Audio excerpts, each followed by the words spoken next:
Ladies and gentlemen, please. Ladies and gentlemen and friends after the lunch, welcome to the session number 3, wherein we will be able to follow how Jenson managed with Roman space. As for the other sessions, the strict time limit will be respected, and your chair is there to keep an eye on it. It is a pleasure and a honor to present Gerard Unger, whom I have not really to present anymore, as we could enjoy him already just before the brief. It is in any case a pleasure for me to be his servus servorum for a moment.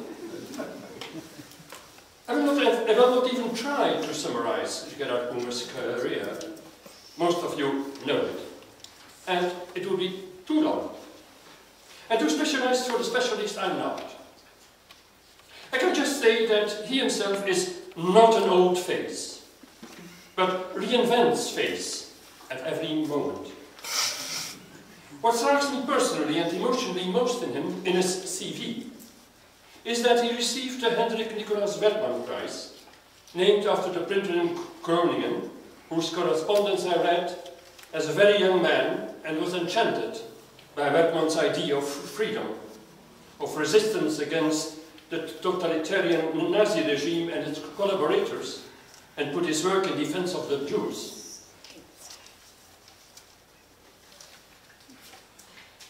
And I was not less enchanted by his Drexels, Prinzels, his fantastic, naive-looking, dreamlike inventions as fairy tales with typographic material. The Dutch translation of a nice book by Werkman has a much nicer title than the original, not so much inspiring, that is, struggling is not useless. We all know. And is translated, again, the printing press as painter's material. Back to our speaker. Well, not really back to, I mean, it's the same mind.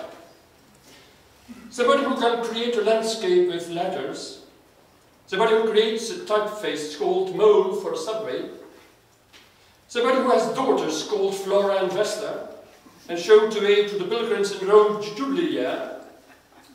Such a man does not hide himself underground. The excellence of a type designer is to disappear behind his letters, behind his characters, and to let the letters be where they are meant for. The direct way to what they mean, to what they say, without imposing themselves. He certainly can be presented as the new Willem Morris of the screen style design, with the screen as a typographer's material. I'm sure he will throw new light on the old face. Ladies and gentlemen, Gerard Unger.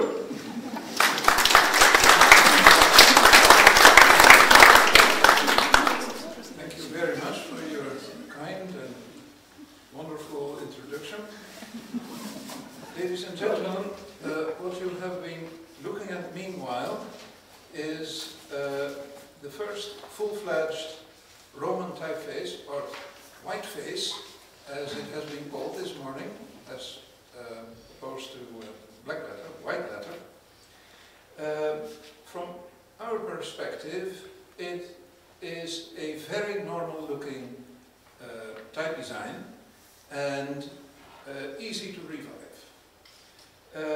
It looks, in fact, so familiar to us that when non-specialists see it, they wonder, what have type designers been doing during the past 540 odd years? This is Nicolas Jenson, 1470, De Evangelica Preparatione. And at the end of the 19th century, beginning of the 20th century, these letterforms could be revived without any problem. So this is what William Morris made out of it. We have already seen some of this last night.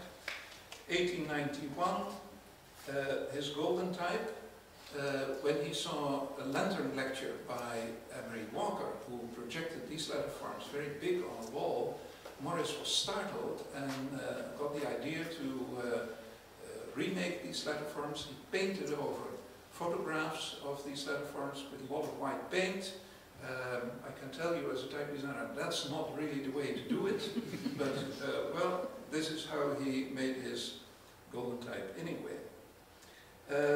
What the characteristics are of both Janson's letterforms and these letterforms is that they are very solid, even on the side of being chunky. Have a low contrast, meaning that the thin parts are not very thin. The serifs are rather heavy. They're both fairly broad type designs, and they are both what in the English language is called old-face, meaning that they have diagonal stress coming from the original model written with a broad-nibbed pen. If you're interested in knowing about all the Janson revivals that have ever been made, then I can recommend you to look into this book, Schriftanalysen, by my old friend, now deceased, Max Katholieke, published in 2 volumes in 2003. Very carefully written essays on the subject and well worth reading. 200 years after the Janson model was established, the model had changed in detail. This is Christoffel van Dijk, a specimen reproduced from a specimen of the widow Elsevier, 1681. The type itself has been cut around 1660. Subtle changes are that in general the letterforms had been condensed a little. The X height, or the height of the lowercase letters, had increased somewhat. The contrast had become more outspoken because of the thinner parts having become slightly thinner, and in many cases the thick parts somewhat thicker. But basically this was still the same old-face model that Janson had been using. But throughout the 200 years you see a slow change from the very solid Janson letterforms to more subtle letterforms at the end of the 16th century. Another phenomenon is that the serifs have also thinned, notably along the baseline. When you look at the serifs in Inimicum, for example, right at the bottom, you see that many of the horizontal serifs at the baseline have become rather thin, but still a lot of big triangular serifs at the top of the X height and at the top of ascenders. And then, shortly after, there is a big change. A very new model is introduced in the printing industry. The stress changes from diagonal to being vertical. This had been in the air for a long time, from about 1570 on, when Cresci published his writing books and started writing with a new pen, a pointed pen instead of a broad-nibbed pen. But it took 130 years for the printing trade to pick up all the signals and to introduce the calligraphic model into books. This is the Romain du Roi, Louis XIV's slightly megalomaniac type project.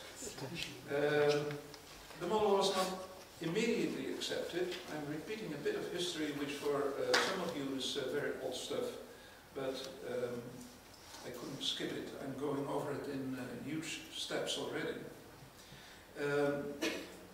Old-face persisted for quite a while.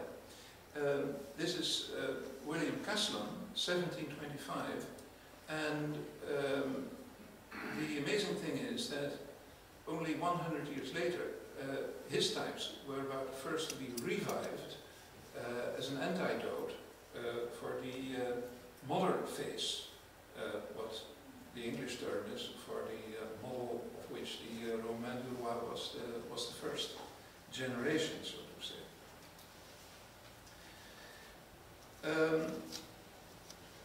In Paris, in 1874, finally the first full-fledged modern face was cut at the request of François-Ambroise Didot by a punch cutter with the name of Pierre-Louis Bafflard. 3 stages this type design went through. This is the 3rd stage, or the troisième manière as it has been called, and a beautiful typeface it is. And what is fairly amazing is that when you look at this design and then at later designs throughout the 19th century, what you see is very quick and steady this is a difficult word for deterioration of this model, quality going down, and here, for example, is condensed French modern from the end of the 19th century.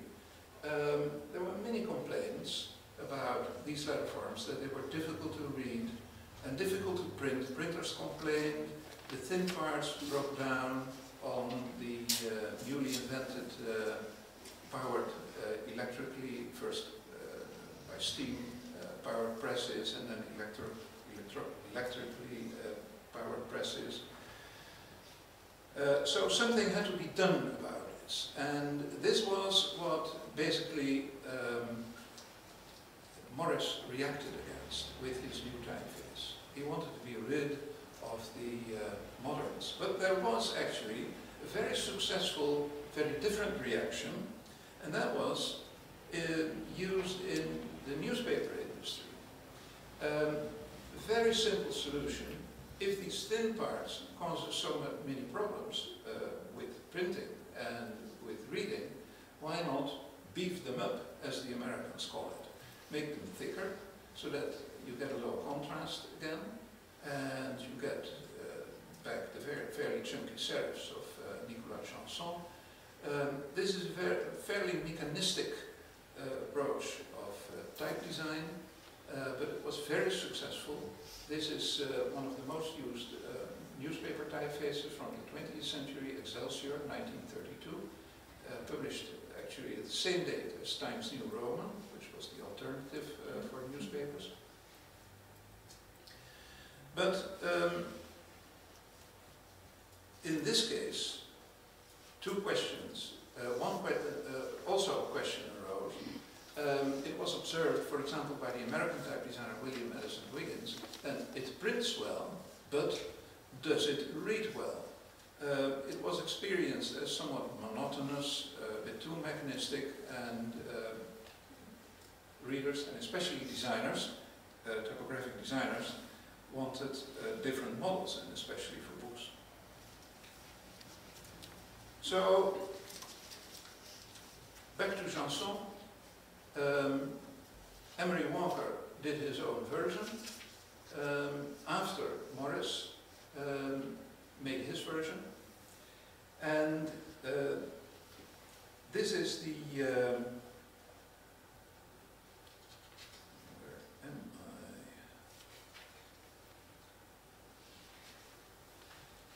The Dust Press typeface, 1900. But quite soon after this development, which had a huge impact on the print industry, raised the standards of both typesetting and printing of books considerably. That was a real service of the private press movement to the graphic industry early in the 20th century. But quite soon, a totally different movement started up. And that was, for example, Jan Schigroth, 1928, with his new typography, Neue Typography, wherein he proposed that we get rid of all serif typefaces and use sans serif from then on. Actually, at the end of his book, he hesitates a bit. He says that book typography you can't do much with, not very likely to change. So if you want to continue using serif typefaces there, then do it. This is typeface from 1956, Adrian Frutiger's Universe. And I recently was told by Wim Krauwel, my famous Dutch colleague, an anecdote, how in 1968 he was asked to go to New York and design a book with the oeuvre of Rembrandt, the Dutch painter, for Harry Abrams, the publisher. And Wim Krauwel, who used Universe only on principle, proposed to use Universe for the Rembrandt book too. And then Harry Abrams objected and said, you can't do that, you can't use Universe sans serif for Rembrandt, that's not done.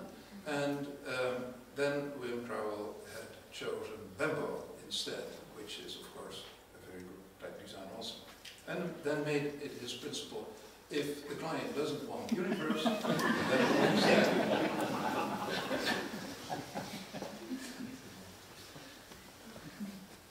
From 1960 on, the graphic industry, as we have heard from the speaker immediately before me, has been in constant flux, absolutely constantly changing. Hot metal and letterpress printing moved out, photo typesetting and offset came in, digital typesetting right on its heels, PCs, the World Wide Web, everything in a sort of torrent came over us typographic designers, type designers and readers. Was it necessary under such circumstances to revive Janson again? That's very doubtful. Nonetheless, Adobe Johnson was published in 1994, nearly 100 years after William Morris did his version. And this is what you're looking at here. This is Adobe Johnson. And it is a totally different typeface from the two other Janson revivals we have seen. It is even a different thing from the original Janson. The original Janson, there the letterforms were more or less buried beneath the layer of printing ink with a lot of ink spread. All the effects of the coarse surface of the paper that letterforms were printed on. Janson's letterforms have, you can say, drowned in all these effects. And Robert Slimbach, the designer of Adobe, has removed all these effects, and from underneath comes a totally different type design. Very stylish, very nice, really good old-face design, but what could be the purpose? Actually, his another design he did shortly after, Garamond Premier Pro, which was published in 2005, was much more successful, is much more accepted, but serves a very different purpose. To it is added, for example, or are added two other scripts, the Cyrillic and the Greek script. And that points to totally different needs that can hardly be answered by going back to the original Janson model.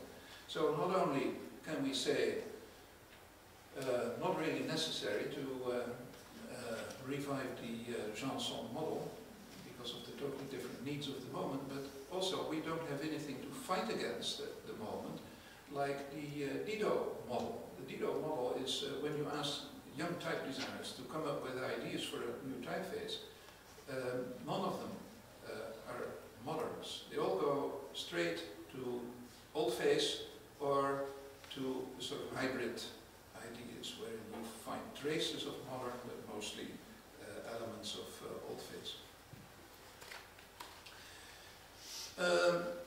Some people think we have something to fight against because the last decade of the 20th century was full of experiments that was all under the influence of the Macintosh.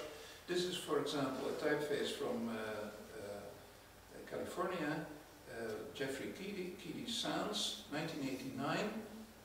Clearly a cut and paste job. That was a new approach to type design. You could do it with a Macintosh, take parts of different typefaces and glue them together, and you have a brand new design.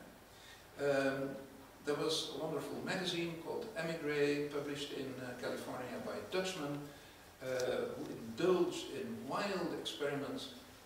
Wonderful articles were published in it. I tried to read them to the end, but never could, because you were absolutely thrown off the track. You couldn't get to the end of an article like this. But it looked great. But the whole movement, after 2000, the whole movement sort of faded out, disappeared. Emigre magazine, which had started this big, was first reduced to this size, then it became a little pocketbook, and finally it stopped altogether. Simply petered out. And what happened meanwhile was that, for example, my German colleague Eric Spiekermann published in 2006 Meta Serif, together with Christian Schwartz, and this you could call the early 21st century model, something very different from any kind of Jenson revival. This is not revivalist. What you could say about it is slightly conventional, slightly traditional. In that respect, we live in times where people try to hold on to things they know, try to preserve existing things, and in this respect, this type design is not any different. The characteristics, a few characteristics are not much of a difference between thick and thin. Fairly thick parts, stubby serifs, not too outspoken serifs, fairly condensed, which is, for example, a very good thing if you want to represent text on the small screen of an iPhone and you want to have what is called a comfortable read. Then it is nice if you can get a lot of text still on such a small screen, and with a condensed and very tolerant type design like this one, that is possible. Another advantage of this model is that you can enormously enlarge it and reduce it in size without any ill effects to the letterforms. Still legible both in the large and in the small sizes. So actually it's a very practical approach to type design, and a very useful model. There is another thing happening. What you see here is a bookcase full of all kinds of different objects. They're all books. But this kind of variation is completely gone on the next instruments. Here, all differentiation between newspapers, magazines, brochures, books of any different kinds, with different kinds of papers, printed in different kinds of inks, with different fields, whatever, has all disappeared. And the only element wherewith you can express any kind of individuality or make anything distinguishable from other texts is the type design. So I think type design has a great future.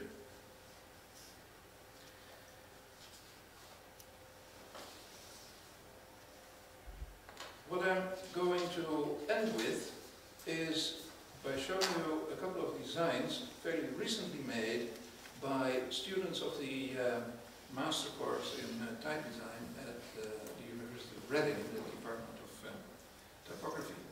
Here is, for example, a type design made by a young French designer, Mathieu Réguer. It's Cassius from 2008. It's multi-script. What you see is a Roman and italic, but you see also a sans serif, and you see a condensed face, you see a very bold face, and you see Greek. So it's multi-variation and it's multi-script. That is the direction type design is going into. One of the big influences has been mentioned by Dr. Reskin, the coming of OpenType Pro, wherein you can bring all these different variations and different scripts together. And you can access them through the keyboard on your computer. Here is a new approach to the sans serif. There was a period at the end of the 20th century and the past decade when every new sans serif that appeared seemed to fill ever smaller gaps between already existing sans serifs. In other words, nothing new, just tiny little variations on themes. And it's very refreshing, I think, when students really try to come up with new approaches to the idea of sans serif and get a result out of that. Emrys, this design is called. The designer is Ben Jones, and it's from this year, 2011. And then here is another surprise, one that I like very much, a type design called Exa, also from 2011, and it has been designed to go together with Devanagari. And this is another aspect of present-day type design, which is on the increase. Non-European designers creating Latin companions for their own scripts. For ages, designers of the Latin script have made Greek, Cyrillic, Devanagari, and from the users of those scripts, we've had many complaints that things weren't correct and that they had to use, for example, for Arab, the Arab script, Arabic script, it has gone so far that the simplified Arabic has become standard, and this was started with the introduction of the linotype for setting the Arabic script. And the Arabs are now, Arab designers are sort of wrestling themselves from under this development and reinventing the Arabic script. The designer of this design is Vaibhav Singh from India, and I think he did a great job. And then here is a combination of Arabic together with a Latin script. This is not an Arabic designer, it's a young Spanish designer with the name of Ferran Milan. And I wish he had chosen a different name for his type design. It's difficult enough to find a good name for a type design, but he called his Bubblegum. I hope to meet him soon and to talk him out of this unfortunate choice. It's not to be recommended. This is what I wanted to show you.